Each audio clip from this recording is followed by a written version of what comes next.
Kwentuhan ng kabulastugan, hindi malilimutan ang asaran na merong pikunan.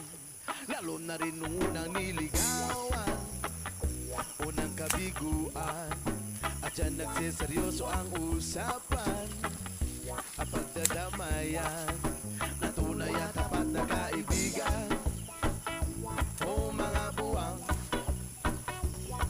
o kaibigan, lubang